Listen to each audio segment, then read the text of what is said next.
Acho que a primeira coisa que vale a pena é a gente fazer uma reflexão básica sobre a questão do descarte, né?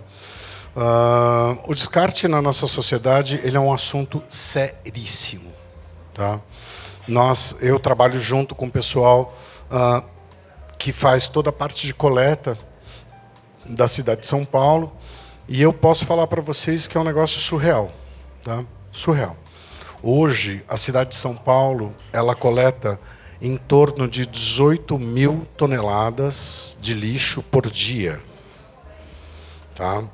Isso porque a gente está num estágio extremamente avançado e positivo que antigamente a gente não estava. Houve uma nova maneira de se entender esses descartes e a gente hoje tem umas centrais mecanizadas que elas conseguem separar todo tipo de lixo descartável. Tanto que, vocês lembram que a gente tinha aquele negócio de ter 4 lixeiras? Hoje não tem mais 4 lixeiras, só são 2. Tá? Ou é o lixo orgânico, lixo, né? Ou a questão dos... Porque a gente bota numa super máquina, a gente tem uma central mecanizada super high-tech, e isso daí tudo é organizado e separado. Nós temos 29 cooperativas que estão associadas com a Prefeitura de São Paulo. Vocês devem conhecer a história do Carioca. Alguém conhece o Carioca aqui? Gente, digita e procura o Carioca nas redes sociais, que se vocês não chorarem, sabe, eu dou um choquito para vocês. Não, na verdade você tem coração peludo mesmo, né? Porque assim, é uma história incrível, maravilhosa. Mas todas essas cooperativas, elas trabalham com a questão da coleta, da distribuição, aí ganha-se dinheiro com isso, ou seja, tem todo um ecossistema que trabalha em relação a isso. E nós temos um outro ponto muito positivo na cidade de São Paulo, que talvez vocês não saibam, que hoje todo domicílio em qualquer lugar de São Paulo chega a coleta seletiva, chega o reciclável uma vez por semana, pelo menos, em todas as casas da cidade de São Paulo. Você tem a possibilidade de você descartar corretamente e esse descarte correto vai para um devido lugar, e aí as cooperativas, central mecanizada, etc. e tal. Os aterros da cidade de São Paulo estão sendo transformados em fábricas de biometano. O que está acontecendo agora com a gente, que é muito positivo também?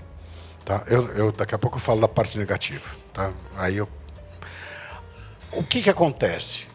Hoje, a gente está conseguindo implantar a economia circular na cidade de São Paulo através dos caminhões de coleta de lixo, que eles estão sendo todos adaptados para biometano. Como o lixão antigo, aterro, está virando uma fábrica de biometano, o que está acontecendo? O caminhão que coleta o lixo leva para esses locais, e nesses locais ele reabastece com o biometano que já está sendo produzido no próprio local. Então a gente conseguiu gerar uma economia e daqui a pouco esses postos, esses lugares que eram os antigos aterros, né, eles vão estar também oferecendo biometano para vender, ou seja, vai gerar uma fonte de renda. Então o cenário, apesar de ser um cenário de 18 mil toneladas, que equivale a...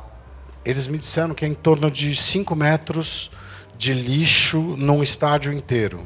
É um negócio razoavelmente grande, um estádio de futebol, né? Essa questão é uma questão que nós estamos atentando, estamos muito atentos, estamos muito sensíveis a isso. Mas, por outro lado, a conversa da gente aqui não é sobre isso. A conversa daqui é sobre uma reflexão mega simples, que ela já acontece em vários outros... Porque o conhecimento ele é tratado do ponto de vista de vários recortes, né? Se você pode fazer uma abordagem filosófica, você pode fazer uma abordagem sociológica, você pode... O que a gente vai conversar aqui não é nada particularmente que não seja tratado dentro do universo da filosofia, da sociologia, da antropologia. Mas a proposta que a gente tem aqui é uma proposta da gente fazer um pequeno caleidoscópio né, onde a gente traz a questão do pessoal do Museu da Diversidade Sexual, o pessoal da questão da filosofia e da arte e a questão social, para a gente tentar entender qual é a nossa relação com as coisas e com as pessoas, a ponto da gente descartar pessoas, descartar territórios, descartar etnias. Ou seja, por que a gente descarta as coisas? Né? E eu acho que essa é a grande reflexão que a gente quer trazer para vocês aqui, e isso daí vai ser tratado com muito mais maestria pelos nossos convidados aqui. Mas eu queria começar com uma provocação, que é uma provocação que é sobre qual é o oposto do descarte. O oposto do descarte é a manutenção, é manter.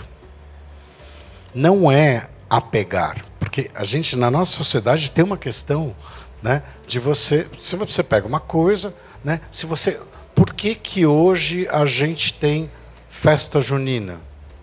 A festa junina é uma manutenção de uma tradição. Ela, lógico, agora tem outro tipo de dança, ou às vezes o milho agora é transgênico, sei lá, né? As coisas mudam, mas assim, existe uma manutenção que, se você for remontar da onde vem a festa junina, você vai lá para... Mas tem uma questão de manutenção. Né? A questão da cultura é uma cultura. A questão da cultura é um processo simultâneo de transformação e manutenção. Algumas coisas a gente mantém, outras coisas a gente transforma. Né? E o que acontece é o seguinte: por que nós estamos com tanta facilidade deixando de fazer manutenção em alguns aspectos da nossa sociedade? Por quê? Por quê? Porque manutenção, né, vocês sabem, né? Se você parar para pensar, né, do ponto de vista até das coisas físicas, né, você cuidar de um tênis, né, quer dizer, você, né, você cuida de um tênis, o tênis vai longe, né? Não sei quanto vai o tênis de vocês, né? Quer dizer, mas se você cuidar, né, se você fizer essa devida manutenção, né, lógico, não estou falando da obsolescência programada, não é o meu foco falar sobre isso aqui.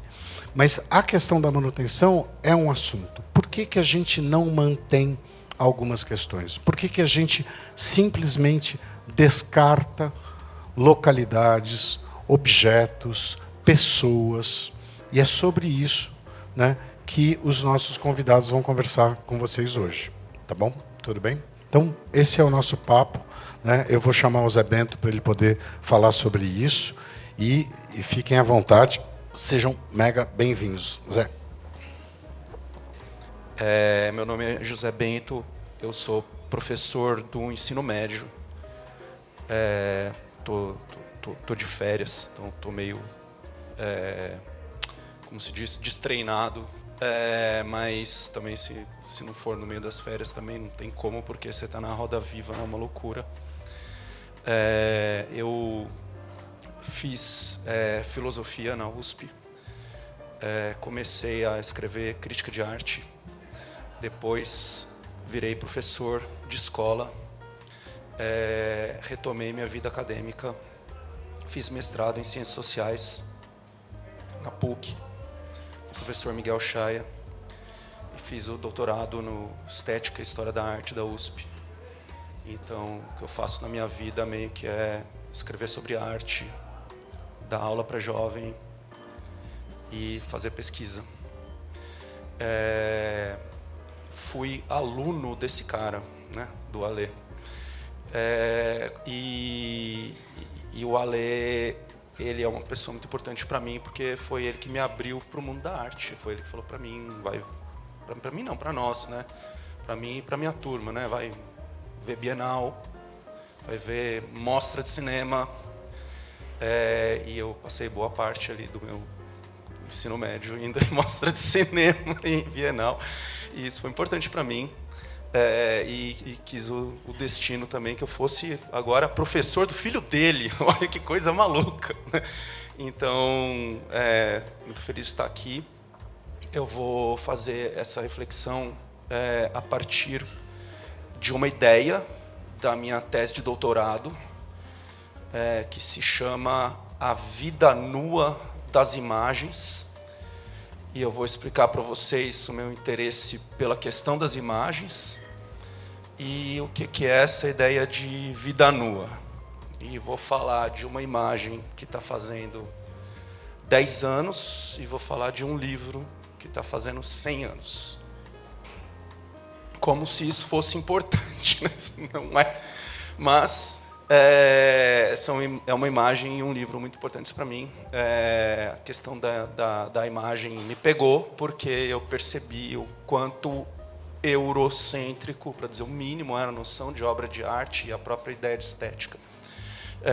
E passei a olhar as obras de arte como imagens e ampliei o universo do que pode ser imagem e qual a importância das imagens para a vida humana. E a importância das imagens para a vida humana ela tem uma relação com a morte. Toda a minha pesquisa ela perpassa a relação entre imagem e morte. O Hans Belting fala que a imagem é uma forma de presentificar a ausência. Meia hora isso, mais ou menos. Tem uma relação entre as pessoas, porque não tem comunidade sem ancestralidade. Então, assim, a gente, na verdade, transmite papéis sociais pelas imagens. E era por aí um pouco a minha abordagem, a minha pesquisa. Eu fui fazer um mestrado com o Miguel em 2015, 2013. Conheci a professora Carmen Junqueira, na PUC, grande antropóloga. E nesse momento a internet estava mudando o mundo. E eu sempre fui uma pessoa bastante ambivalente em relação à tecnologia, sempre fui assim, a última pessoa a ter celular, a última pessoa a ter WhatsApp, porque a sociedade se transforma, os meios de comunicação, as linguagens, elas estruturam a sociedade, ela pega a gente. Eu tive um coordenador que falou para mim assim, eu preciso te mandar um WhatsApp, eu não posso. E meu emprego dependeu daquilo, de repente, eu precisei ter. Então ele obriga a gente, né? Mas eu tenho um olhar assim que é benjaminiano para a questão das mudanças tecnológicas. Eu sou desconfiado e crítico, mas eu percebo potenciais, né? Não sou adorniano, né? Que é pessimista, né? e extremamente crítico. Mas passei a me perguntar sobre qual é o novo estatuto da imagem eletrônica e o que mudava, né? E cheguei a algumas conclusões assim um pouco assustadoras. Assim, a imagem eletrônica ela não tem corpo. E era uma noção muito forte para o Hans Belting, a noção de corpo da imagem. E o Hans Belting ele passou a ficar um pouco distante também no meu quadro teórico referencial, mas a ideia de que a imagem eletrônica não tem corpo, ela é pixel, ela é um código, ela é numérica, né? Isso me espantou bastante, me admirou, e eu passei a voltar à minha pesquisa para tentar entender a internet, tentar entender o fluxo das imagens eletrônicas, o que me levou a algumas obras de arte específicas. Eu não vou conseguir citar todas, porque são realmente muitas que estruturaram ali o meu raciocínio. Eu vou falar de algumas obras de arte que eu não vou mostrar para vocês, tá? A gente não tem aqui fácil, mas eu vou descrever e ver se eu consigo adquirir um poder equifrásico aqui de presentificar as imagens para vocês.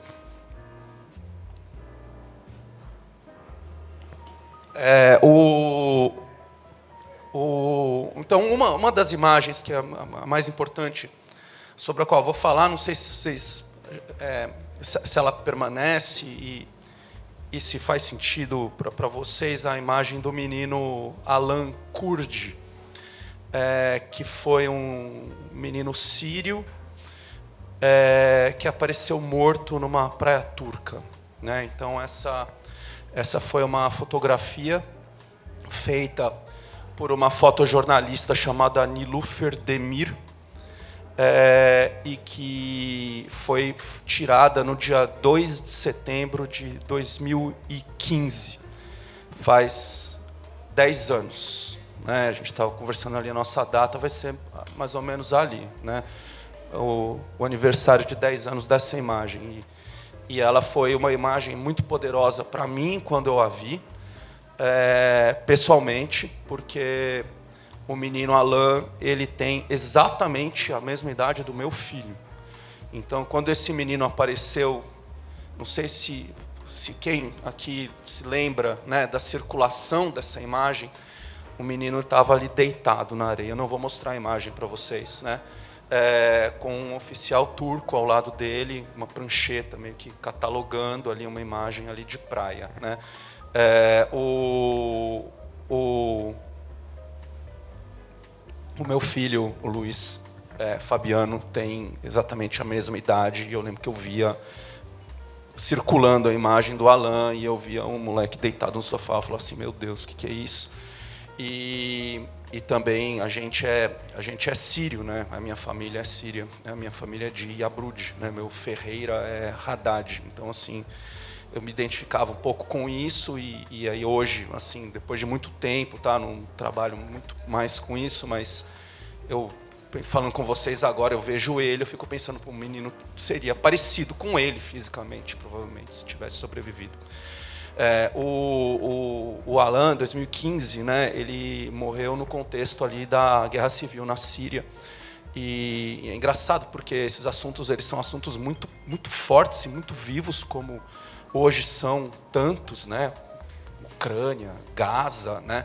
Mas como passa, né, e fica distante e a gente não se lembra, mas o fluxo de refugiados da guerra civil síria foi um negócio assim incrível, né? Foram milhões de pessoas foram para a Europa, muitas pessoas vieram para cá, né? Até hoje a paisagem paulistana ela é marcada ainda pela presença de pessoas que sim, agora fazem parte da nossa sociedade, né? Que estão com a gente até hoje, que vieram nessa leva. Minha família veio depois da Primeira Guerra Mundial, mas nós convivemos até hoje com pessoas que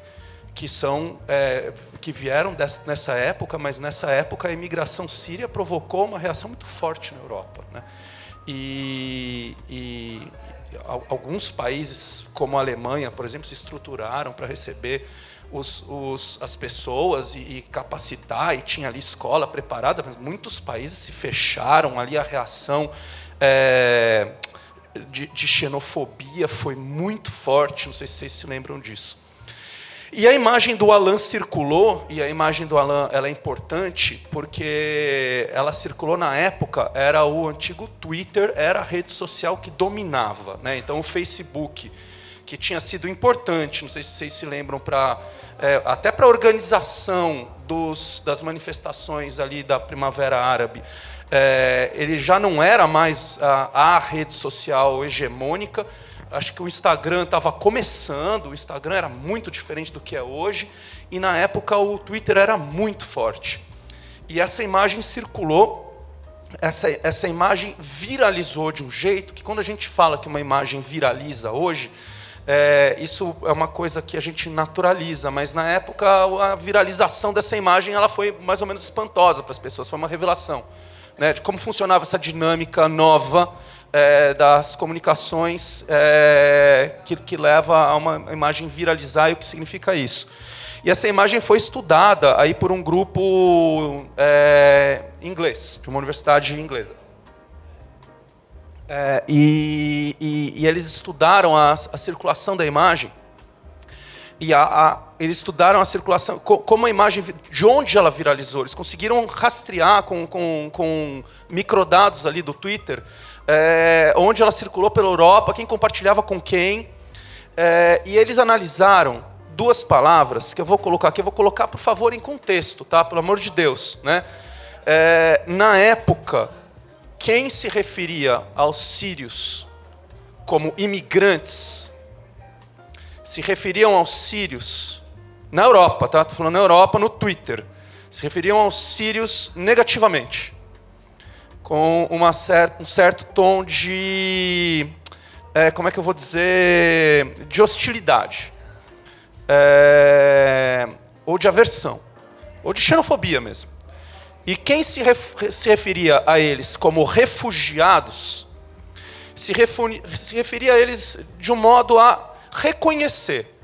Porque quando você é refugiado, você pode pedir refúgio, você tem um direito, né? E o imigrante é diferente. O imigrante está sujeito aí a legislações específicas aí de cada país. E o que esse grupo inglês mapeou, que é muito interessante, que eu acho que é interessante a gente pensar a nossa relação com as imagens, né? É que essa imagem, ela conseguiu, no primeiro momento que ela viralizou, quando o compartilhamento dela foi imediatamente depois que ela foi produzida, nos primeiros meses, depois de setembro de 2015, a maior parte das pessoas se referia aos sírios como imigrantes antes da imagem. E depois da imagem, a maior parte das pessoas passaram a se referir como refugiados. Então a imagem virou jogo. A imagem, de alguma forma, fez com que as pessoas se tocassem, em todos os sentidos da expressão se tocar, né? A imagem tocou as pessoas e fez com que as pessoas vissem de uma maneira diferente nos primeiros meses, ao passo que nos meses seguintes o jogo voltou a virar e se estabilizou e a maioria passou a ser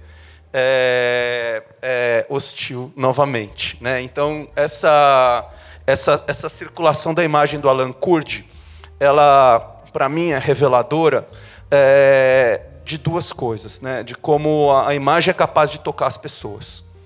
E ela também é reveladora de como a repetição e a reprodução da imagem podem, de certa forma, anestesiar as pessoas também. E essas duas dinâmicas, eu acho que são as duas dinâmicas mais importantes assim, do que eu tenho que falar aqui para vocês hoje, tá bom? Isso... No que diz respeito à imagem, ao fotojornalismo, na minha tese eu trabalho ali algumas obras de arte, que são obras de arte que se apropriam de imagens do fotojornalismo e que transformam essas imagens, né? Então, o principal trabalho que eu comento é um trabalho do artista Jaime Laureano, se chama Justiça e Barbárie. Ele utiliza a foto de um rapaz linchado em São Luís do Maranhão, também em 2015, e ele usa nessa imagem um procedimento incrível, transforma num trabalho de videoarte que mostra pequenos...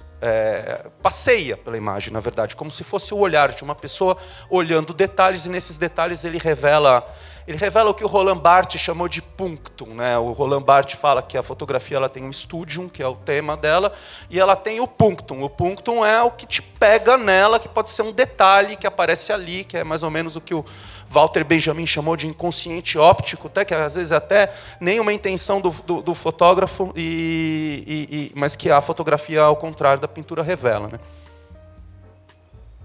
O Jaime Laureano, na verdade, está reproduzindo um procedimento que foi usado pelo Jean-Luc Godard, com uma foto da Guerra da Bósnia em 1993, num incrível, lindo, belíssimo trabalho, que o Jaime Laureano viu e reproduziu com a foto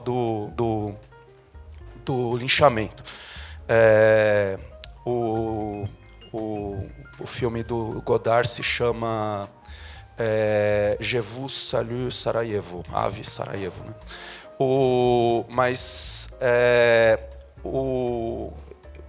A foto então do Alan, né? Ela teve esse movimento e ela foi reproduzida, a imagem dele, em vários lugares. Ela virou mural, ela foi apropriada por uma série de artistas. O Ai Weiwei, aquele artista importante, dissidente chinês, ele tinha, na época, uma relação muito forte com os imigrantes sírios, não sei se vocês se lembram. Ele montou um ateliê na ilha de Lesbos, na Grécia, que era onde muitos desembarcavam, e ele, numa das entrevistas, ele encenou, ele deitou na praia e falou assim: eu me sinto como o Alan. Isso foi no comecinho de 2016. E, enfim, eu respeito muito o trabalho do Ai Weiwei, mas eu acho que, nesse caso, ele foi um pouco assim, insensível na pretensão dele sentir o que sentiu o outro, né? Mas eu queria falar para vocês, então, de um artista que é o Alfredo Haar, que é um artista chileno. Eu acho o Haar, assim, um gênio, tá? Eu acompanho bastante a relação dele com a questão da política das imagens, e ele saiu do Chile no começo dos anos 80, meio que fugido da ditadura do Pinochet. Ele fez a vida dele nos Estados Unidos como artista, fez uns trabalhos interessantíssimos com a memória, a memorialização ali da ditadura chilena, com a questão dos meios de comunicação de massa. E o Haar, a partir de 94, ele passa a trabalhar muito fortemente com o genocídio em Ruanda. E faz ali aqueles trabalhos em que ele reúne as capas de revista e mostra como era um assunto assim absolutamente ignorado pelos meios de comunicação. Depois ele vai para Ruanda, ele faz uma série de trabalhos importantíssimos lá. E depois, a partir dos anos 2000, passa a ter outros focos ali. A gente viu recentemente na Bienal, não na Bienal anterior, mas na anterior da anterior, de 21-22, uma exposição importante, uma retrospectiva do Alfredo Haar aqui no Sesc Pompeia, num braço da Bienal. E ali foi possível ver assim, vários trabalhos famosos dele, o trabalho dele com aquela foto da menina no Sudão, que tem um abutre atrás, a menina é um abutre, sabe? O fotógrafo depois se matou, né? Então ele faz um trabalho belíssimo a partir daquela imagem. Então ele é um artista que é um pensador da imagem. Mas o Alfredo Haar, assim, para quem está no campo da arte contemporânea, ele é um cara assim, bastante conhecido. O que eu estou mostrando para vocês agora é um trabalho dele que assim, as grandes retrospectivas dele absolutamente ignoram. Ninguém conhece, né? Mas eu citei aqui a foto da Niloufer Demir do Alan Kurdi, que viralizou, citei aqui o que o Ai Weiwei fez, e esse trabalho que vocês estão vendo, que se chama The Gift, ele é uma releitura de um trabalho que o Alfredo Haar tinha feito sobre o genocídio de Ruanda. E o que ele é? Ele é, na verdade, uma ação praticada em situações de feira de arte. Então, essa aqui é da Art Basel, por exemplo. A Art Basel, eu faz 20 anos que eu dou aula agora em agosto, tá? Eu acho que se juntar todos os meus salários, eu acho que eu não passo na porta da Art Basel. Então, mas em 2016, quando a Europa vivia uma onda de xenofobia, principalmente voltada para os refugiados sírios, o Alfredo Haar fez distribuir na Art Basel uma caixinha de papelão azul. Essa caixinha de papelão azul, ela era distribuída para as pessoas, assim, os espectadores da feira, e ele pedia que as pessoas elas desdobrassem a caixinha. E a pessoa desdobrava a caixinha, e aí, no que ela desdobrava, aparecia um convite para a doação para uma instituição. E aí, para não trair a minha memória já combalida pelo digital, é uma organização chamada Migrant Offshore Aid Station, o MOAS, e para ajudar as pessoas que estão tentando cruzar o Mediterrâneo. Hoje, com o avanço da ultradireita na Europa, é até proibido você recolher uma pessoa que está se afogando no mar, né? Agora, essa instituição, ela foi aquela que surgiu quando morreram aquelas pessoas na ilha de Lampedusa, em 2011, se não me engano. Então, é todo esse povo que está saindo do norte da África, atravessando o Mediterrâneo para entrar na Europa, e que morre no meio do mar, né? E que esse pessoal ajuda. Então, o Haar fez isso, e aí, quando você tinha lá o convite, aí o convite tinha uma instrução que era para você redobrar ele ao contrário. E quando você redobrava ele ao contrário, ele ficava assim, e aparecia assim, ó, essa é a praia onde o Alan Kurdi foi encontrado.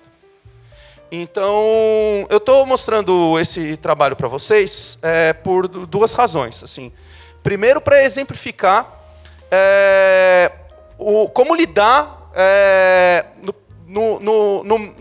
no momento em que a gente vive, da nossa relação com as imagens, absolutamente transfigurada pelas mudanças tecnológicas. Como a arte, ou um artista, ou a cabeça de um cara consegue imaginar, você, em vez de você passar o dedo na imagem, você desdobrar e dobrar ela com a mão. Então tem uma coisa assim da artesania, ou de uma ressensibilização das nossas mãos e da artesania, que desanestesia o modo como a gente se relaciona com as obras de arte. E que eu vejo nesse trabalho. Essa é a primeira razão. A segunda razão é o título dela, que é The Gift. The Gift é o presente, mas também é o dom, né? Que lembra aí um livro importante, que é o Ensaio sobre a Dádiva, do Marcel Mauss, que faz 100 anos. Né? Ele é de 1925. E aí eu queria falar um pouquinho sobre essas duas coisas. E para falar sobre a questão do desanestesiar, eu vou trazer aqui para vocês o Byung-Chul Han, que é um filósofo sul-coreano. Ele sim é adorniano. Tá? Adorniano de ter piano de cauda em casa, né? Cultiva o jardim, não quer saber, ele é meio louco até, eu acho. Tá? Mas eu levo ele muito a sério. Né? Eu sei que tem gente que não. Né? Já vi o Christian Dunkler falar mal dele. Né? Outro dia uma pessoa que eu prezo demais, que é a Lúcia Santaella também escreveu, não sei o quê. Mas eu não gosto de todos os livros dele, mas muitos deles fazem muito sentido para mim. Esse aqui é um deles, é o No Enxame. Aliás, acho curiosíssimo como ele, que é um grande crítico da cultura do smartphone, os livros dele, a Vozes, ela publica meio que no formato do smartphone, né? Então ele é uma espécie de anti-smartphone, cabe no bolso. É curioso, né? Esse formato do livro dele. Eu vou ler 2 trechinhos bem rápidos dele. Aqui, olha o que ele escreve a ler. O olhar é o outro na imagem. Porque ele reclama das reuniões online. Porque você... e escreve isso antes da pandemia. Tá? Ou você olha para a tela, e aí você não está olhando para a câmera, ou você olha para a câmera e você não está olhando para a tela. Então não há troca de olhares. Não há troca de olhares na comunicação online. Né? Ele está falando do Skype. O olhar é o outro na imagem. O outro que me olha, que me prende e me fascina. Ele é o punctum, que rasga o tecido do studium. Como o olhar do outro, ele se opõe frente ao olho, que se refestela na imagem. Ele perfura o refestelar dos olhos e coloca em questão a minha liberdade. A narcisificação da percepção leva o olhar, o outro, ao desaparecimento. Porque no Psicopolítica ele tem uma leitura do algoritmo como uma narcisificação. Ele fala, é a produção de espaço narcísico. Você abre aquilo ali e você só vê aquilo que era para você ver. Você se vê, na verdade. Você vê o que você queria ver. Eu brinco com os meus alunos que é o espelho da Rainha Má. Né? Alguém mais lindo do que eu? Não, né? Você é a mais linda. Né? Passar o dedo pela touchscreen é um movimento que tem uma consequência na relação com o outro. Ele elimina aquela distância que constitui o outro em sua alteridade. Quando a gente está face a face, eu estou olhando aqui o teu rosto, né? A gente tem uma distância. A gente tem que ter uma distância em relação ao outro por respeito, uma distância que impõe um silêncio. ele fala, né? E que não tem na internet. A internet é um alarido, ela abole a distância. Walter Benjamin já falava. A reprodutibilidade técnica, ela abole a distância, ela aproxima, né? É a distância que tem no teatro, por exemplo, né? Eu aqui sentado, a Fernanda Montenegro lá, né? E qual que é a distância? A tela do cinema traz para perto, aproxima, né? Mas ela abole a distância e abole a autoridade. Pode-se passar o dedo na imagem, tocá-la diretamente, porque ela já perdeu o olhar, o rosto, né? Então são faces sem olhar, são faces sem rosto. Descartamos o outro com o passar do dedo. Byung-Chul Han, no Enxame, página 49. Descartamos o outro com o passar do dedo. E aí eu vou ler para vocês a nota do tradutor, e a nota do tradutor, ele diz assim, ó, possível referência a aplicativos de encontro como o Tinder, onde se recusa uma pessoa passando a sua foto para a esquerda. Tá, legal, pode ser, né? Foi quando esse livro ele estava ali aparecendo, né? Agora, eu queria colocar aqui, além dessa questão das relações aí, também das redes sociais, a gente passa o dedo e descarta, nas redes sociais, mas principalmente assim o modo como eu entendo que as novas tecnologias transformam dramaticamente a nossa sociedade, as relações de trabalho, né? Como descartar pessoas, porque afinal não são teus funcionários, são teus colaboradores. Então essa ideologia de que você, quando você está trabalhando por aplicativo, que você é uma espécie de empreendedor de si mesmo e que, na verdade, coloca as pessoas à mercê de relações de trabalho que são absolutamente descartáveis. Então, o trabalho como descartável, né? É isso que eu queria colocar. Segundo trecho aqui, que eu acho pertinente também, é o seguinte. Então ele está falando, descartamos os outros como quando passamos o dedo, né? Então ele vai descrever aqui essa nova forma de vida, que ele diz que é assim, é uma vida intangível com os aparatos digitais, uma vida, o intangível é a tradução do não coisa, porque a gente não mexe com coisas. A gente mexe com signos virtuais, né? É característica essa nova ideia, a atrofia das mãos. Não sei se vocês já tiveram problema no dor nos punhos, né? Eu tenho. Tá? Atrofia das mãos. Os aparatos digitais fazem com que as mãos murchem. Elas significam, porém, uma libertação do fardo da matéria. O ser humano do futuro não precisará mais de mãos. Isso é o Byung-Chul Han retomando criticamente o otimismo do Wilhelm Flusser em relação aos novos meios. Tá? Ele não precisará mais lidar com alguma coisa. Lidar, handle. Sabe esse verbo do inglês? Handle. Handle de hand. Usar a mão. Então você não lida mais com as coisas. Por isso que você descarta facilmente uma pessoa. Não precisará mais lidar com alguma coisa. Pois ele não tem mais de lidar com coisas materiais. No lugar das mãos entram os dedos. O novo ser humano passa os dedos em vez de agir. Ele apenas vai querer jogar e curtir. Então, esse segundo trecho do Byung-Chul Han que eu queria usar para ilustrar a importância do trabalho de arte que recupera o uso da mão. E o uso da mão para sensibilizar e desanestesiar um tipo de relação com a imagem, de relação com o outro, que deixa a gente anestesiado, a ponto de se acostumar a ver um tipo de imagem que antes chocava. A primeira vez que eu vejo a imagem, ela me choca. A segunda vez que eu vejo a imagem, né, ela me perturba. A terceira vez, a quarta, a quinta, A gente se acostuma.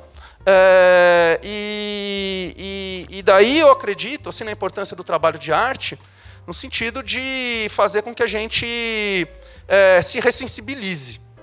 Então, essa era, acho que, a grande ideia que eu ia trazer. Sobre o dom, a dádiva, né, o Marcel Mauss, ele é o Marcel Mauss foi sobrinho do Émile Durkheim, né, que é o fundador da sociologia, é um nome ligado aí a uma vertente positivista da sociologia, o Durkheim. Mas o Mauss escreveu esse livro, e esse livro ele teve uma fortuna crítica enorme assim, dentro das ciências humanas, né? Então ele foi criticado pelo Lévi-Strauss, né? Ele foi retomado pelo Marshall Sahlins, ele foi retomado pelo Maurice Godelier, que são aí grandes nomes da antropologia do século XX. E recentemente, os autores de Despertar de Tudo, a nova história da humanidade, o David Wingrove, que é arqueólogo, e o David Graeber, que é antropólogo, eles retomam também o Mauss e levam bastante a sério o trabalho dele.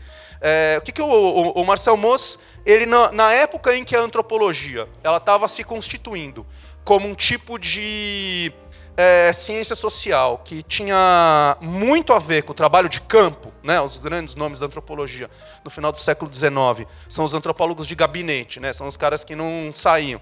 E no começo do século XX, ali, principalmente com os trabalhos do Franz Boas, do Bronislaw Malinowski, né? O antropólogo passa a ser o cara que faz trabalho de campo. Mas o Marcel Mauss não é um desses caras, né? O Marcel Mauss, na verdade, ele leu os trabalhos dos Franz Boas, né, principalmente ali falando dos caras ali do noroeste do Pacífico, aquele povo do Alasca, do Ártico, né? E ele leu os trabalhos do Malinowski e os trabalhos sobre os Maori da Nova Zelândia, do Elsdon Best, né? E ele foi juntando as coisas e juntando um ponto. Então é um grande trabalho, assim, a gente nas ciências sociais a gente chama isso de revisão de bibliografia, né? Que é um trabalho importante, alguém que vai lá, lê os caras e fala assim, ó, né, tem isso, isso, isso, e meio que reorganiza.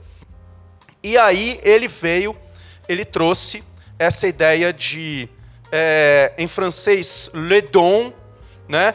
Em inglês, the gift, que é traduzido por dom ou dádiva. Aqui em português a gente tem tanto o livro dele como ensaio sobre o dom, como ensaio sobre a dádiva. E ele acreditou, lendo o que esses caras estavam escrevendo, são etnografias, ali sobre os povos ali do noroeste do Pacífico, da Polinésia, da Oceania, e juntando ali com conhecimento histórico, principalmente em direito romano, direito germânico, são as fontes que mais aparecem no livro dele, o que ele chamou de fenômeno social total, né? Então, se o tio dele, o Émile Durkheim, era o fundador da sociologia com a ideia de fato social, os fatos sociais são os comportamentos coletivos, o Mauss acreditou ter encontrado o que ele chama de fenômeno social total, que é aquilo que na visão dele constituiria todas as sociedades humanas. E que ele resumiu falando, com a ideia de que esse fato social total são as obrigações de dar, receber e retribuir. E eu acho muito curioso a apropriação aqui que o Haar faz da palavra gift, né? Porque você está ali numa feira de arte, as obras de arte elas são mercadorias muito especiais, né? Porque elas são mercadorias únicas, né? Elas são mercadorias de valores assim estratosféricos, e esse cara que já era um artista importante mundialmente, ele está ali dando de presente uma coisa, mas é algo que você recebe, você abre aquele convite para doação, você é um europeu privilegiado. Imagina o pessoal que foi agora para a Bienal de Veneza, né? Recebe um negócio, quanto você gasta para visitar Veneza, né? E aí você abre aquilo e você fala assim, cara, tem gente morrendo no mar Mediterrâneo, que as pessoas estão tentando fugir de países deflagrados, né? E as pessoas morrem porque elas estão em balsas, e elas morrem porque não tem quem resgate, né? Então, assim, você, de certa forma, se sente obrigado a doar quando você recebe o trabalho dele, né? E essa é a segunda versão. Ele tinha feito em 98, era para o Médicos Sem Fronteiras, para Ruanda. em Estocolmo. E era uma caixinha vermelha. Você abria, aparecia lá o... Imagina hoje com o QR Code, o The Gift do Har, para Gaza. Né? Você abria aqui, não tem para quem doar. Né? Mas você abria e você redobrava, aparecia lá fotos de ruandeses. Né? Tem aqui nesse site, inclusive. E o que o Moss fala das obrigações, né, é um pouco parecido. Ele fala lá, ele retira ali da transcrição da fala de um Maori. Quando você recebe alguma coisa, essa coisa, ela tem uma força. E o Moss chama de força das coisas. É o hau. É o que os Maori chamam de hau. E essa força, ela impele essa coisa a voltar para o primeiro doador. Mas para voltar para o primeiro doador, ela precisa passar por um terceiro. Então, na verdade, essa ideia de dádiva, que ele apurou, e ele encontrou isso nos Maori da Nova Zelândia, encontrou isso nos Trobriandeses da Polinésia, encontrou isso daí nos caras lá no noroeste do Pacífico, aqueles caras do Potlatch, né? Ele tem que circular. Então, aquilo que você recebe tem que circular. Porque se você fica com aquilo que você recebe, isso te envenena e te amaldiçoa. E aí ele explora, inclusive, uma etimologia aí estranha aí da palavra gift. Gift em alemão é veneno. Então, aquilo é presente em inglês e em alemão é veneno. Então, você tem que passar adiante. E por que você tem que passar adiante? Porque, na verdade, quando você passa adiante, você cria um novo vínculo. Então, nós estamos falando de um tipo de objeto, né? Eu vejo isso muito. A própria Ecleia Bose, antropóloga, cita no livro dela, O Tempo Vivo da Memória, ela cita objetos biográficos que ela aproxima a ideia de dádiva do Marcel Mauss. Né? Ela fala de coisas preciosas que não têm preço. Né? Não pode ser o produto de uma troca. Troca é outra coisa. Troca existe também entre esses povos, troca existe entre todos os povos, mas a dádiva é diferente. A dádiva você não calcula o preço, mas você mantém uma relação de dívida. É como se essa coisa ela fosse uma pessoa. Então, muitos desses objetos são tratados como pessoas por esses povos. Eles têm nome, né? E os detentores deles se dirigem a eles pelo nome deles e conversam com eles. Né? São cobres blasonados, são tapetes, colares. Muitos deles você usa. Né? E eles são mais ou menos como se fosse uma marca da pessoa em você. Então, assim, é mais ou menos como se eu te desse um livro, esse livro aqui de presente, né? E você fosse ver aqui nas minhas marquinhas, você fosse me encontrar nele. Daqui a 10 anos você vai mexer nesse livro, você vai me olhar e falar assim, pô, esse aqui livro que foi o que o Zé Bento me deu. Então, esse tipo de produção de relações sociais, né, que o David Graeber vai reler, e o Marcel Mauss escreveu em 1925, sem ser antropólogo. O David Graeber trabalhou em Madagascar, ele é um dos grandes organizadores do movimento Occupy. Ele tinha ali uma proposta muito forte aí de acabar com o FMI e perdoar as dívidas dos países. E ele escreveu o livro de Dívida, 5.000 anos, os primeiros 5.000 anos, sobre a noção de dívida, se perguntando sobre a moralidade da noção de dívida. As relações, os fundamentos morais das nossas relações econômicas. É uma das ideias importantes do livro do David Graeber. O David Graeber fala em moedas sociais e economias humanas. E aí ele fala assim, isso que o Marcel Mauss está descrevendo, isso existe em várias sociedades que a gente pesquisou, e essas sociedades, elas na verdade se organizam de uma maneira na qual você tem a moeda, tá, que você troca e tal, você tem as trocas, mas as trocas são uma modalidade de relação que, quando termina, cada um vai para um lado. Então, quando você paga uma dívida, você zera a relação. Mas tem um certo tipo de modalidade, um certo tipo de dinheiro, ele fala, porque ele chama de dinheiro, e ele acha que o dinheiro existe desde sempre, que é um dinheiro feito, ele chama de moeda social, é um dinheiro feito para a gente lembrar que uma pessoa nunca pode ser comprada. Uma pessoa nunca pode ser... uma pessoa não equivale a nada. Nem mesmo a uma outra pessoa. E porque uma pessoa é um nexo único de relações humanas.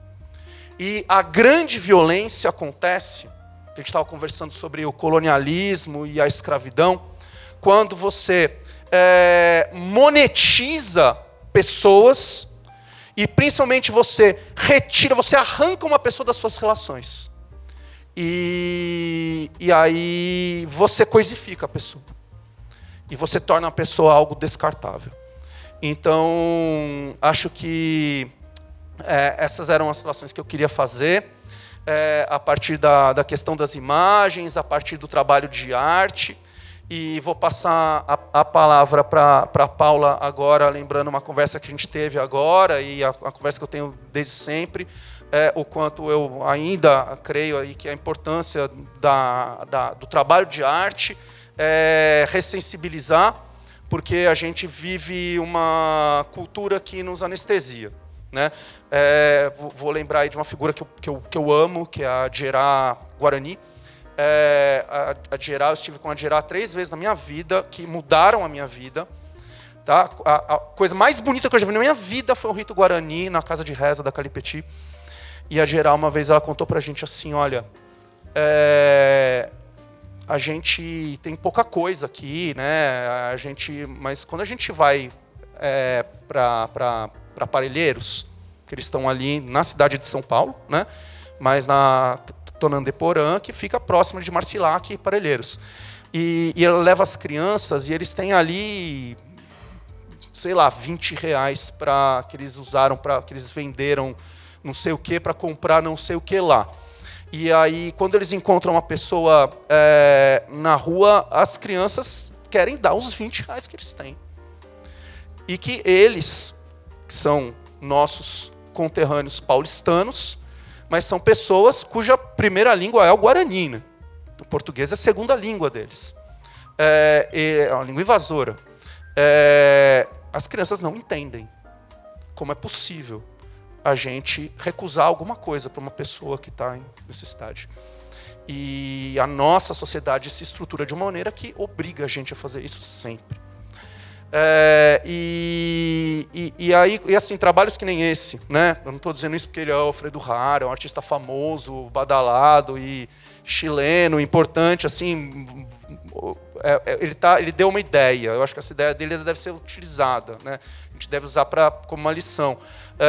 O Cildo Meirelles talvez seja um artista mais importante do que o Alfredo Jarre do ponto de vista do mundo internacional da arte, né? E as obras de arte, elas têm essa capacidade de sensibilizar e principalmente, né, aqui ele tem uma primeira versão aí Ruanda, a segunda versão Síria, a mesma obra de arte, ela muda de sentido e conforme o tempo, até porque uma das funções importantes da obra de arte é fazer a gente conversar, e isso desde sempre. E para obra de arte poder fazer a gente conversar sobre ela, ela não pode ter um sentido fechado. Ela tem que ter muitos sentidos, ela tem que ser aberta, né?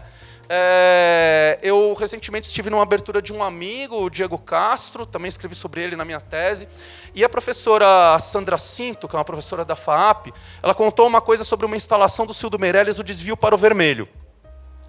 O Cildo Meirelles é um artista importantíssimo, e o Desvio para o Vermelho é uma instalação que foi assim, histórica no Brasil, e ela está no Instituto Inhotim hoje. Mas ela está no Inhotim há uns 20 anos. Antes era impossível de ver. Né? Você ouvia falar, você tinha descrição, igual vocês agora ouviram descrição minha de imagem. Né?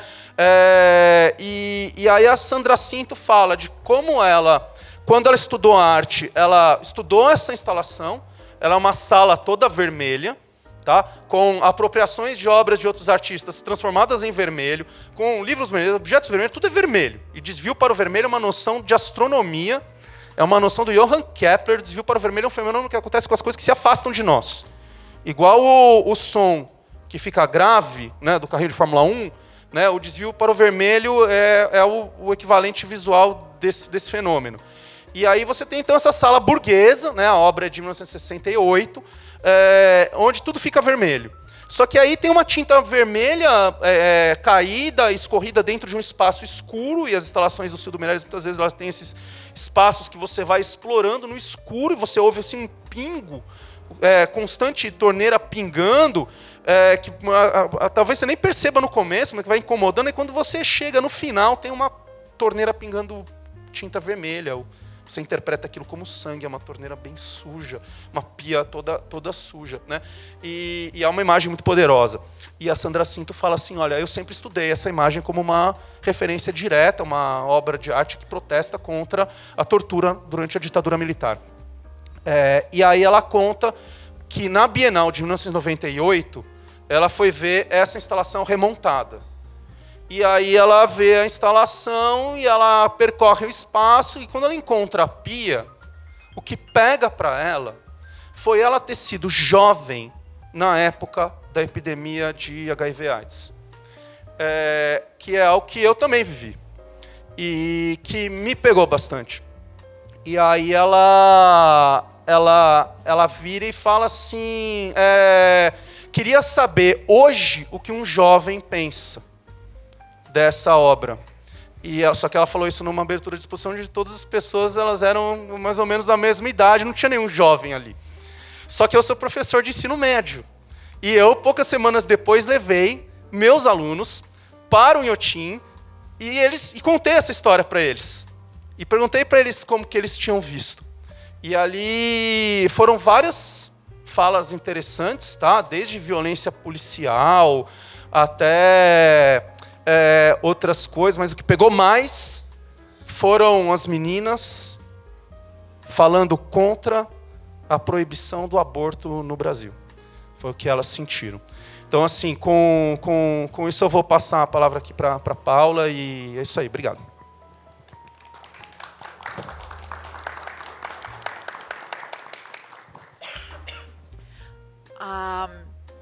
Essa questão da descartabilidade de coisas, pessoas, lugares, culturas, instituições. Hoje em dia a gente vê, inclusive, a ideia de descartabilidade de instituições é um processo que hoje, na cultura do plástico, né, da uberização, do capitalismo selvagem, acho que isso tem ficado cada vez mais forte, né?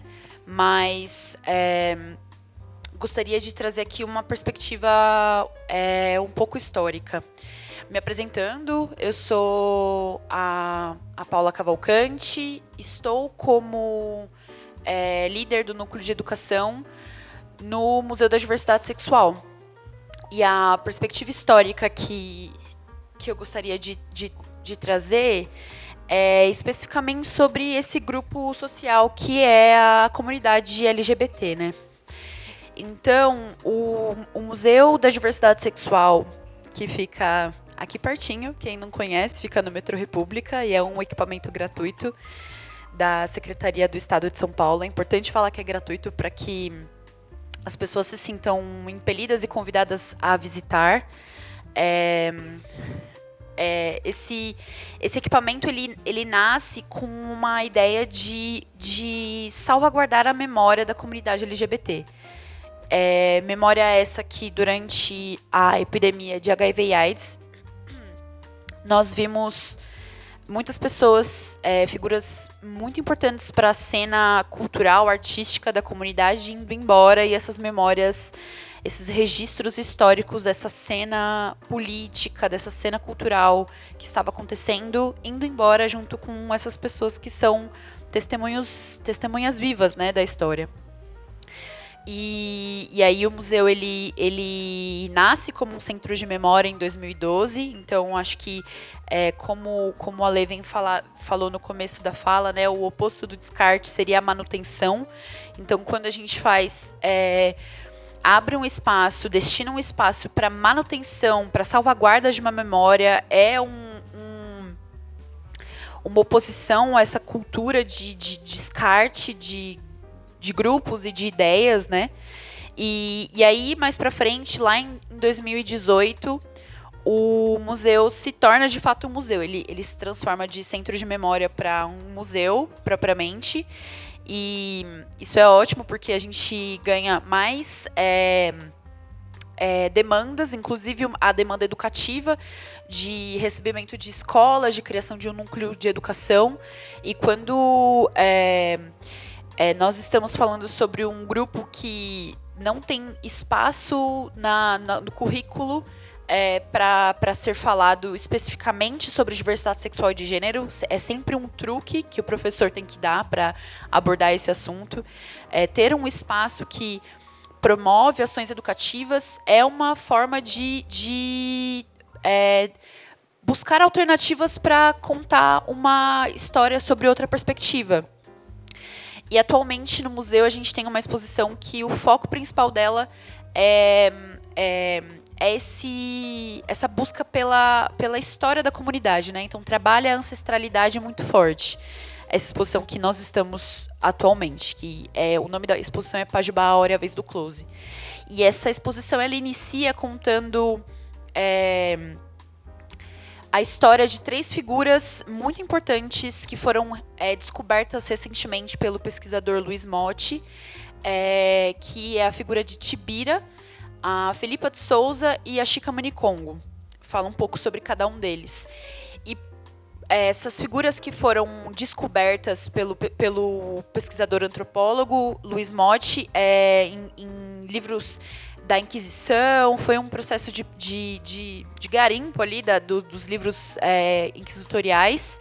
Essas figuras, tirando Felipa de Souza, que o nome registrado é Felipa de Souza, tanto Tibira quanto Chica Manicongo receberam esse nome, né? No livro, nos registros da Inquisição, não tinha o nome dessas 2 figuras, mas essas 2 figuras foram nomeadas pela comunidade LGBT como forma também de quando a gente dá nome às coisas, a gente consegue contar essa história e fazer essa história se replicar, né? Então, voltando um pouco para a história do próprio Tibira, Tibira é o primeiro registro de uma pessoa que é assassinada no Brasil, condenada pelo crime de sodomia, e aí a gente entende que foi o primeiro crime registrado de LGBTfobia, na verdade, né? Cometido pelo Estado. O crime de sodomia eram pessoas que praticavam atos sexuais com pessoas do mesmo gênero, ou que praticavam sexo anal, ou que tinham performances de gênero que não eram convenientes com o que a sociedade da época entendia. Então, por exemplo, uma mulher que usa calça e que chefia um negócio, ela pode ser acusada e ser levada à corte pelo crime de sodomia. No caso de Tibira, esse termo Tibira é um termo que vem do Guarani, é um termo que se refere a uma pessoa que nasce com pênis, que se relaciona com outra pessoa que nasce com pênis, especificamente ao que nós chamamos hoje de passivo. Então, uma pessoa que nasce com pênis e que pratica o sexo anal. Mas não se tem o registro se era uma pessoa que não se identificava enquanto o que a sociedade leria como homem. O que a gente tem de registro é uma pessoa com pênis que praticava o sexo anal. Então, era o sodomita paciente. E ele foi condenado pela Inquisição por esse padre que registra o crime. O nome dele é Ivo Devreux, e ele olha essa figura aqui no território quando ele chega. Só que qual é a questão mais específica? Para a própria comunidade na qual essa figura Tibira estava, a sua existência era completamente sociabilizada, normalizada, possível. Era uma vida possível ali entre os seus semelhantes, né? Entre o seu grupo. Mas quando chega o olhar do colonizador, esse corpo, essa vida, ela para de ser uma vida possível. E aí Tibira, ele é morto de uma forma muito esdrúxula em praça pública. E em praça pública também não é uma situação aleatória. Isso estava mandando uma informação, estava dizendo uma mensagem muito explícita para os seus semelhantes. Essa vivência ela é passível de morte. Esse corpo ele é descartável. Então, se você comete o crime que eles nomeavam de sodomia, esse corpo ele é digno de ser extinguido, né? Porque a forma como Tibira foi morto, seu corpo foi amarrado na boca de um canhão e eles estilhaçaram esse corpo. Então é uma existência que literalmente você extingue ela de todas as formas. E aí renomear essa figura, e hoje tem coletivos multiétnicos que se nomeiam como Tibiras, coletivos LGBTs multiétnicos, para recontar essa história e trocar a posição do crime, né? Então não é Tibira que foi condenado pelo crime de sodomia, foi o Estado que cometeu um crime de LGBTfobia contra esse corpo que vivia plenamente, né, seus vínculos sociais.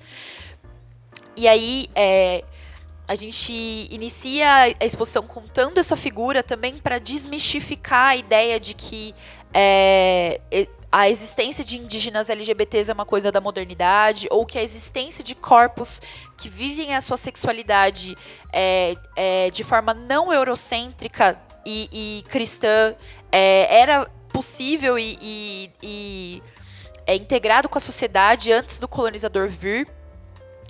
E aí, mais pra frente, na exposição, a gente tem a figura da Felipa de Souza.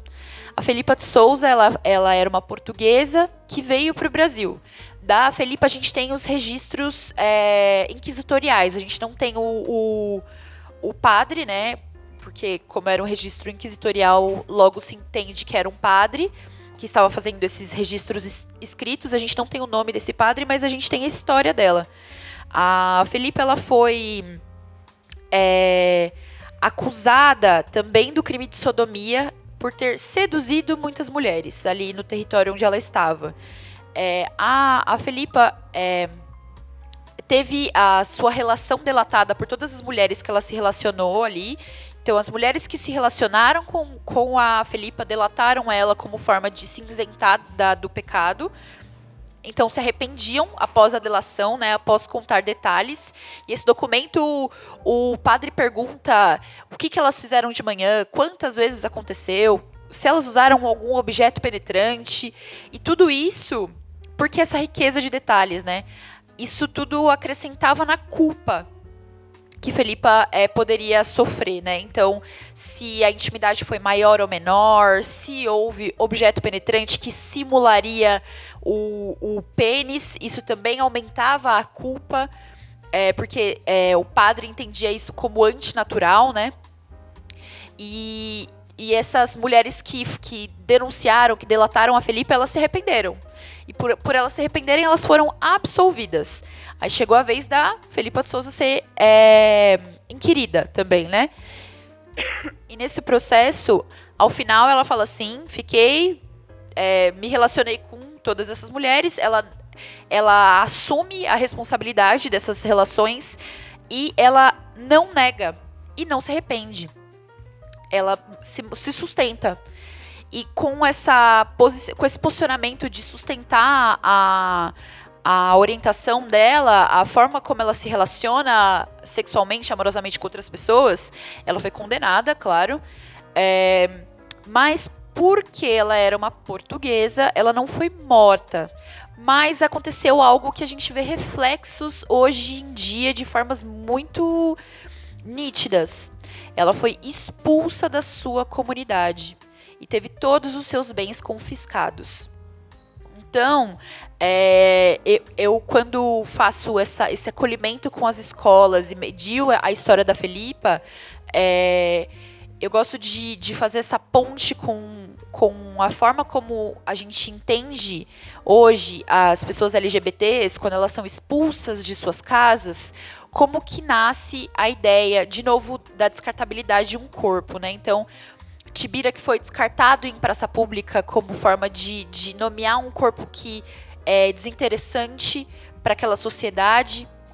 Tibira, Felipa, que é excluída do seu convívio social, que é expulsa do seu convívio social. E hoje a gente tem muitas famílias que expulsam filhos. E aí a gente está pensando assim, pessoas que dividem vínculos consanguíneos, uma relação de você ter convivido anos do processo de criação daquele indivíduo, para quando aquele indivíduo assume publicamente a sua própria orientação sexual afetiva e aquilo não está de acordo com o que você esperava, aquele indivíduo passa a ser digno de exclusão social. Então, não falamos sobre essa figura na família, ou essa figura não é digna de estar no meio familiar, né? Ou, muitos casos, muitas pessoas LGBTs não saem do armário, durante toda a sua vida para a sua família, para que essa exclusão familiar não aconteça. Retomando a história, recontando essa história, a gente encontra como que como as ideias nascem, né? As ideias de descartabilidade, as ideias de impossibilidade de existência, ela nasce ali no comecinho de um processo histórico, né? Ideias que vêm com alguns grupos sociais que se impõem em detrimento de outros, né? E hoje a gente observa essa relação de hierarquização de gênero, hierarquização de raça. Isso é um processo socialmente construído.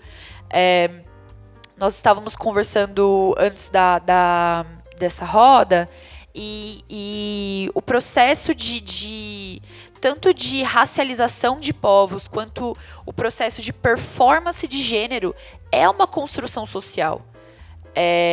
Não tem...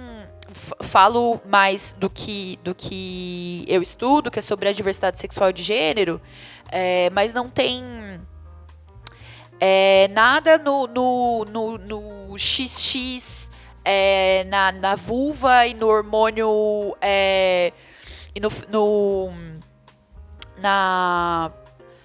fugiu o nome do hormônio associado ao XX. Progesterona. Isso, testosterona ao XY e ao pênis. Não tem nada que associe isso a uma orientação sexual específica. Não tem nada que associe isso. Não tem nada que associe, de fato, a progesterona a, por exemplo, habilidades emocionais. Não tem nada que associe o útero ao hábito de limpeza. Isso tudo é construção social.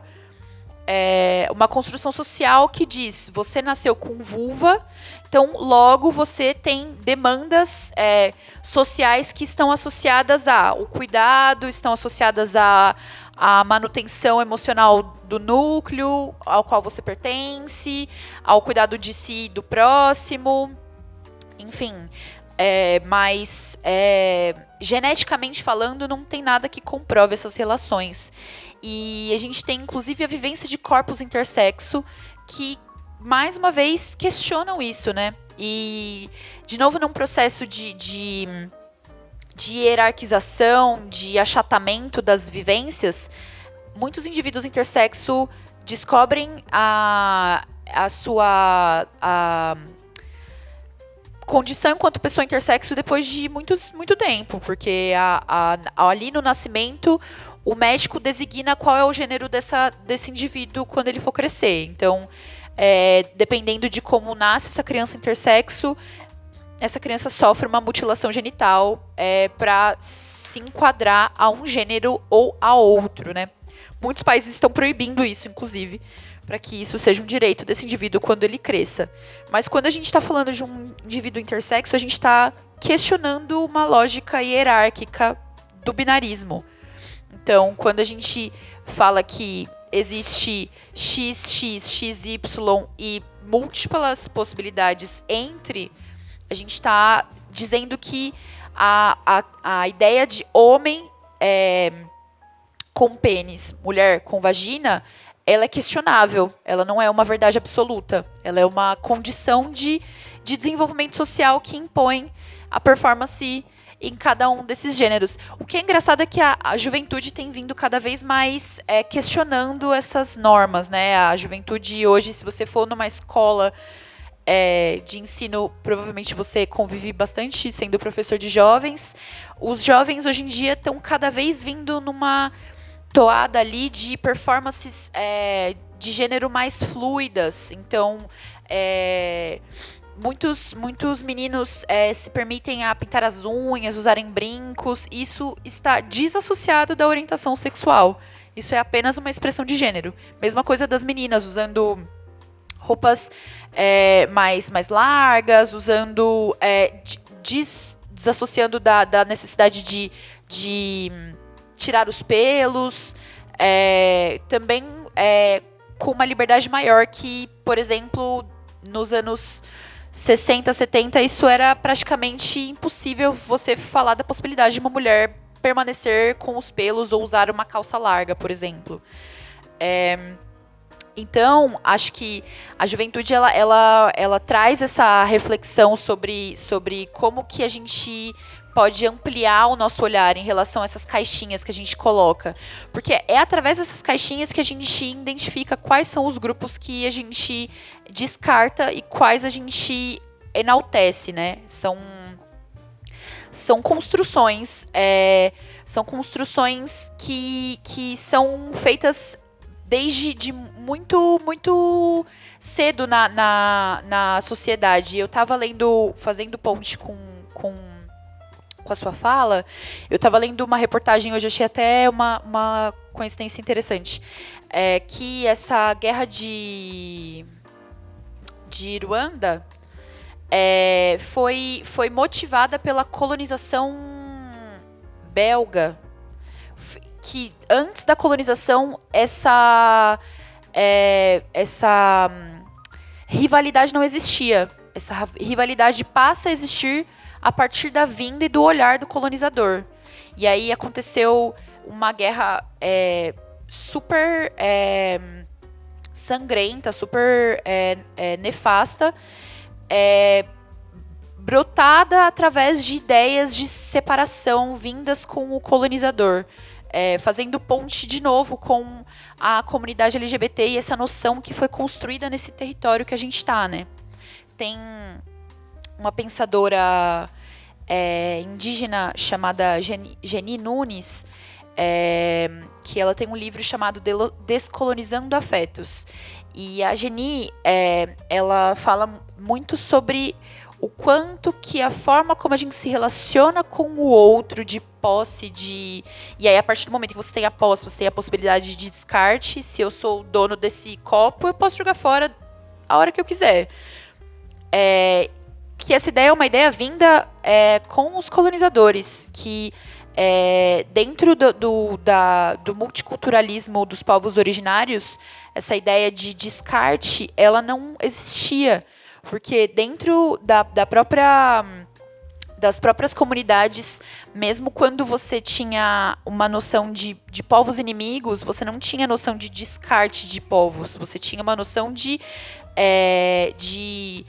enaltecimento de um guerreiro que era forte. Você tinha a apropriação dos conhecimentos de culturas, a troca de conhecimento entre culturas, e não a sobreposição de conhecimentos, não o descarte de uma cultura em detrimento da outra. Isso é uma ideia que vem com o colonizador. E aí a Geni, ela vai além, né? Ela diz que ela se desassocia do gênero. Ela tem um poema muito interessante, que eu não vou saber recitar ele como está escrito, mas que fala mais ou menos assim, que a gente, enquanto ser humano, para ofender outra pessoa, a gente chama de animal. Então, ele é um porco, ela é uma vaca, uma galinha, um burro, uma anta. Isso a gente está ofendendo outro ser humano, né?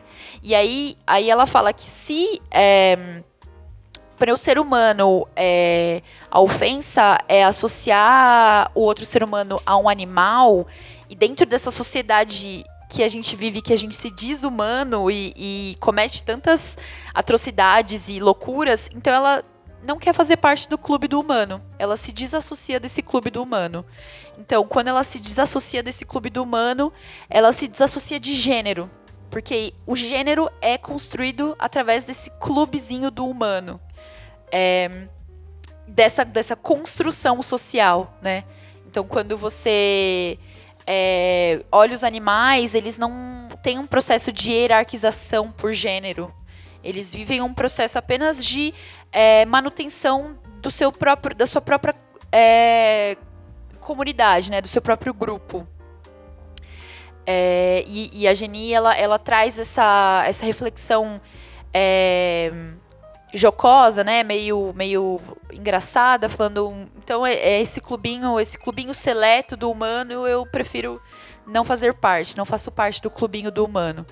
Enquanto essa noção de construção dessa hierarquização e, consequentemente, desse descarte, né?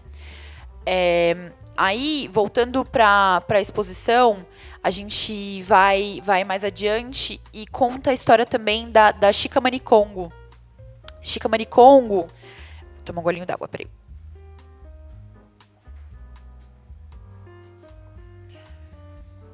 A Chica, ela foi uma pessoa vinda do Congo para o Brasil em processo de escravização. E aqui no Brasil ela utiliza roupas, uma forma de amarrar a roupa que era associada aos quimbanda. Os quimbanda é como se fossem os tibiras. Então, essas pessoas que se relacionavam com pessoas com pênis que se relacionavam com pessoas com pênis. Mas, especificamente, as pessoas que estavam ali numa relação de passiva, né? Dentro do que a gente entende hoje de passivo e ativo. E aí, a Chica, ela usava a amarração da roupa dela dessa forma porque as pessoas que vinham também do Congo olhavam e falavam: então essa gata aqui é do babado, posso me relacionar com ela. E aí passava despercebida entre os brancos, porque era uma forma muito específica de amarrar a roupa que os brancos não entendiam aquilo como um código. E aí veio um padre que passou pelo Congo e veio para o Brasil e sacou a vestimenta da Chica e denunciou ela para a Inquisição. E aí aquela história foi condenada pela Inquisição pelo crime de sodomia. E no caso dela, ela foi humilhada em praça pública e foi proibida de usar as roupas com amarração da forma como ela utilizava, né? Então ela foi obrigada a destransicionar para que ela pudesse se manter viva na sociedade. De novo, faço uma ponte com a sociedade atual, né? Uma vez conversei com a Thaís, ela não está mais entre nós, ela era uma senhorinha que era diretora do grupo Pela Vida. E era uma senhorinha que era uma mulher trans que passou pelo período da epidemia de HIV e AIDS. Ela era agente de saúde na época, né? Então ela cuidou de muitas meninas que passaram por ela, né? E infelizmente, muitas faleceram. E ela chegou à idade adulta e idosa, né? Ela chegou aos 70 e poucos anos, tendo vivido a vida inteira com HIV e AIDS, tendo a vida inteira não, mas ali pós juventude adulta, aí passou um bom tempo da vida vivendo com HIV, passou por muitos tratamentos que eram testes, e ela sendo essa kakura, né, essa mulher mais velha, quando ela via as meninas que ela atendia no no CRD, que é o Centro de Referência da Diversidade que fica aqui próximo, quando ela via algumas meninas falando, ai, eu já tô velha, eu tenho 20 e tantos anos, tenho 25, 26 anos, já estou velha. Meninas trans, né?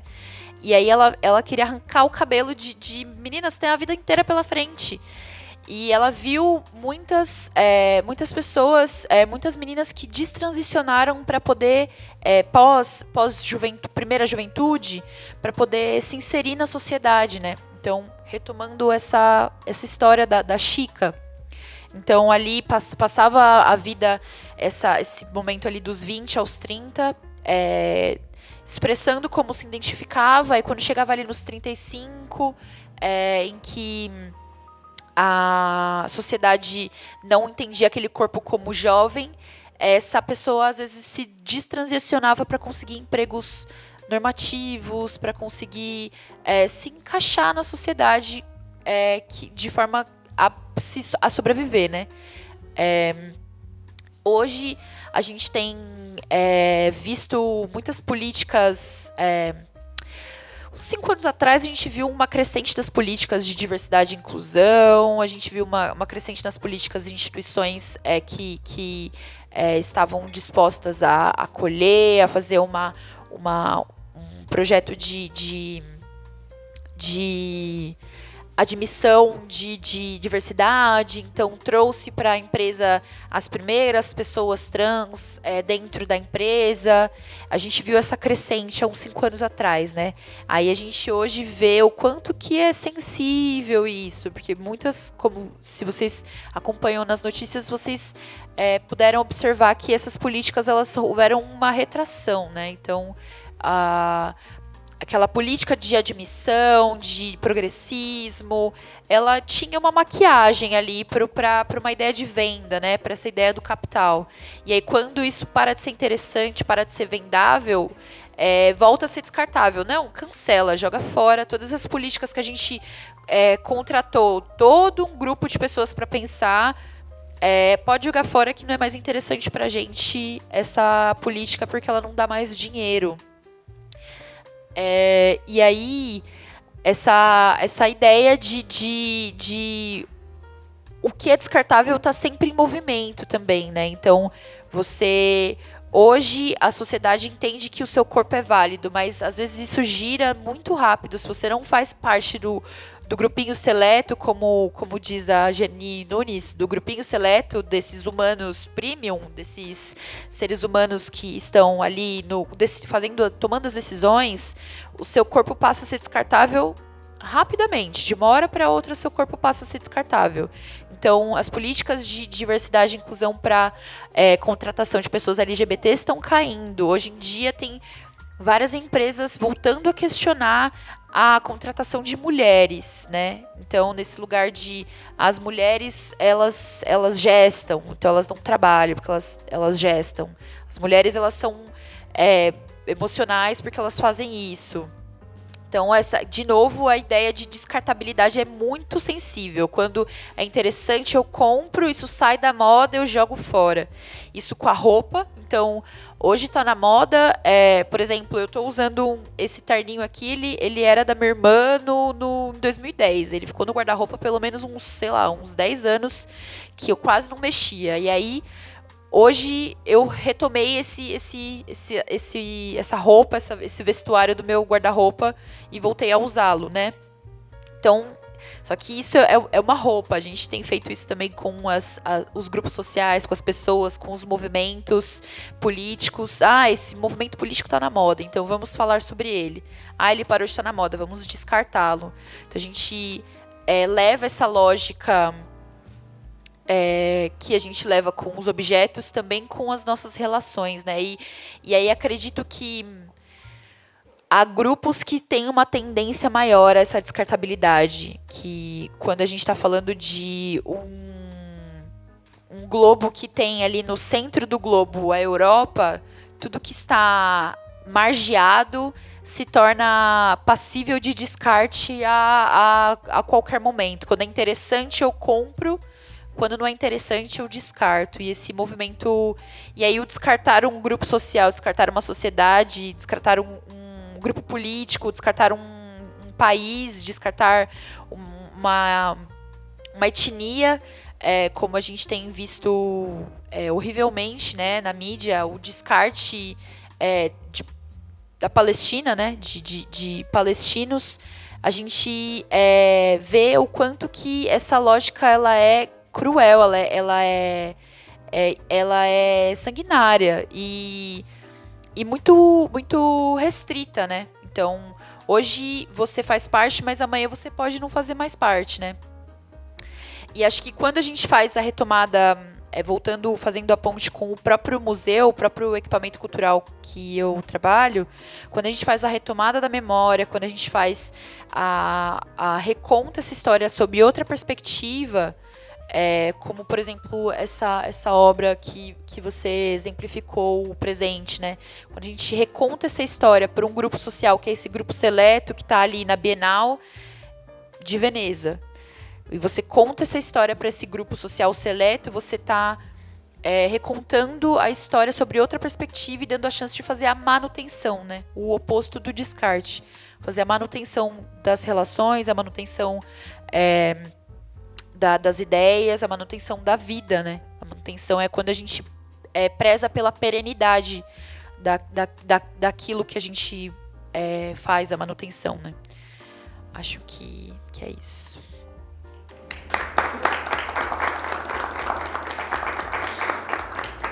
Obrigado vocês, maravilhoso. Eu queria queria trazer mais 2 coisas só, tá? A primeira, eu acho que é uma coisa que quando o Zé estava conversando e quando a Paula estava falando, me lembrou muito um texto muito legal, que não sei se vocês conhecem, que é um livro chamado A Teoria do Drone. Vocês já ouviram falar nisso? Cara, é muito legal. É um cara chamado Gregor Chamail, depois a gente pode passar para vocês, que ele faz uma reflexão sobre a nossa contemporaneidade, que ele chega e fala sobre o estudo da violência. Ele fala assim, bom, qual é a situação mais violenta que você pode ter, possível e imaginável?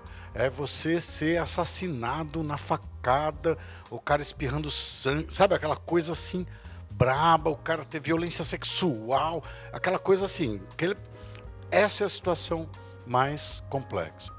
E aí você tem uma evolução da violência. E a evolução da violência é o distanciamento, né? Se você for ver toda a evolução da violência, ela está relacionada com o distanciamento. Então, é o cara que dá o tiro a uma certa distância, é a espingarda que é mais longe ainda, e ele chega no drone. E ele chega naquela situação que tem uma galera que trabalha nos Estados Unidos, dentro de uma caixinha, sentado na frente do computador, brincando de videogame. Só que ele está matando gente lá no outro lado do mundo. Então, acho que tem uma questão da dessensibilização, que eu acho que a nossa sociedade, de alguma maneira, ela está passando, e isso ajuda a gente ter essa liberdade nesse universo do descarte. A segunda coisa, que eu acho que também é um negócio que vale muito a pena, principalmente se você for pai, tá? Que é um livro que é super hypado aí, chamado A Geração Ansiosa, do Jonathan Haidt. É super legal, eu super recomendo. É um cientista brabo mesmo, e ele pega uma lapa lá e senta, estuda número, dados. E uma das coisas que eu gosto muito é uma frase do Jonathan Haidt, que ele fala que a nossa sociedade substituiu a arte pelo entretenimento, depois ela substituiu o entretenimento pela diversão, depois a diversão pelo como é que chama? Distração, e depois ela transformou isso daí em vício, que é o universo do digital que a gente está vivendo de certa maneira hoje, né? Quer dizer, você já nem sabe mais, porque você está no universo dopamínico girando o negócio ali. Eu não sei vocês, mas eu evito, eu tenho um dia para entrar no TikTok. Eu tenho um dia porque eu amo aquele negócio. Não é que eu amo aquele negócio, eu piro naquele negócio, porque você fica lá babando, etc. e tal. Então, talvez, de alguma maneira, a gente esteja viciado nos nossos procedimentos em relação às questões de vínculos, a questão da manutenção das coisas, e a gente simplesmente descarte as coisas, né? E eu queria encerrar só citando um cara que eu adoro, que é o Ramachandran, que é um neurocientista muito legal, americano, que ele fala que uma das grandes inteligências que a gente tem é a capacidade de juntar pedacinho. Porque é coisa bem de antigamente. Porque você está no meio do mato ali, você viu um rabo, aí atrás tem uma árvore, aí depois você vê, tem uma pata, aí você vê uma outra árvore, aí você vê um focinho comprido, é aquela coisa, cara, é um tigre, corre. Sabe aquele negócio? Essa capacidade de juntar é uma capacidade que cada um de vocês, de alguma maneira, fez quando a gente apresentou esse grande composto de informações, que essa é a grande ideia, né? Quer dizer, a gente não vai sair daqui, cada um, todo mundo tendo uma mesma percepção do que é essa conversa, cada um vai fazer desse caleidoscópio a sua boa vontade, e eu, pelo menos, estou me achando muito mais inteligente depois de ter ouvido esses dois aqui. Tá bom, gente? Muito obrigado pela participação e vamos conversar, estamos aí, tá? Obrigado mesmo. Valeu.